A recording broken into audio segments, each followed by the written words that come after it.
You walk in here saying that you've had personal and character issues in your past, including heavy drinking, which you wrote about.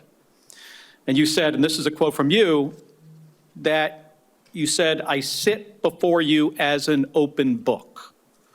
Yet you haven't actually said what personal challenges it is that you've overcome when you've been asked about them. So I'm going to give you an opportunity here to be as forthright as you say you want to be.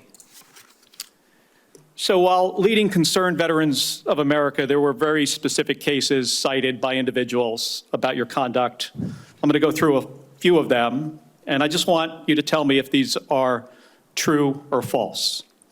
Very simple. On Memorial Day 2014, at a CVA event in Virginia, you needed to be carried out of the event for being intoxicated. Senator, anonymous True. smears. Just true or false? Very simple. Summer of 2014 in Cleveland, drunk in public with the CVA team. Anonymous smears. I'm just asking for true or false questions, true or false answers. An event in North Carolina, drunk in front of 3 young female staff members after you had instituted a no alcohol policy and then reversed it. True or false? Anonymous smears. December of 2014 at the CVA Christmas party at the Grand Hyatt at Washington, D.C., you were noticeably intoxicated and had to be carried up to your room. Is that true or false? Anonymous smears. Another time, a CVA staffer stated that you passed out in the back of a party bus. Is that true or false? Anonymous smears. In 2014, while in Louisiana on official business for CVA, did you take your staff, including young female staff members, to a strip club? Absolutely not. Anonymous smears. So, is it accurate that the organization reached a financial settlement with a female staffer who claimed to be at a strip club with you, and there was a colleague who attempted to sexually assault her? Was there a financial settlement? Senator, I was not involved in that. I don't know the nature of how that played out. But you understand there was a financial settlement for a young female staffer who accused another member of the organization, not you, of sexual assault in a strip club. We have multiple statements on the record referring to that. But you claim you were not there when that occurred. Absolutely not.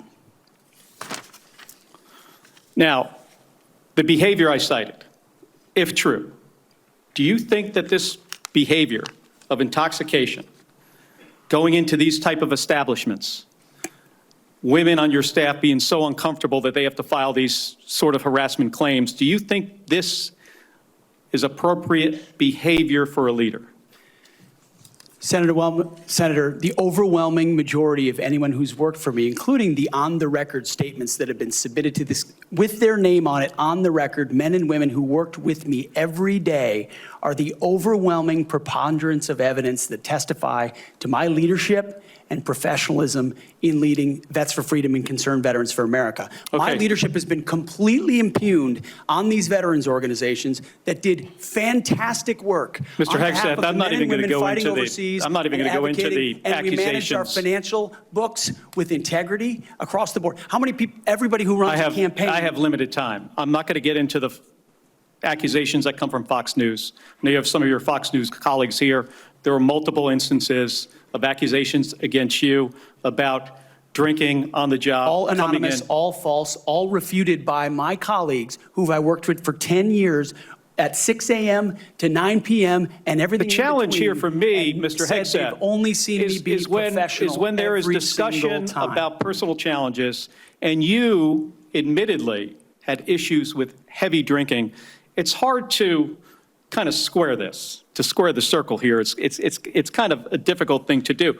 Let me ask you, if I have about 90 seconds left here, if you had to answer these questions about sexual assault against you and your drinking and your personal conduct, would it have been different if you were under oath? Senator, all I'm pointing out is the false claims against me.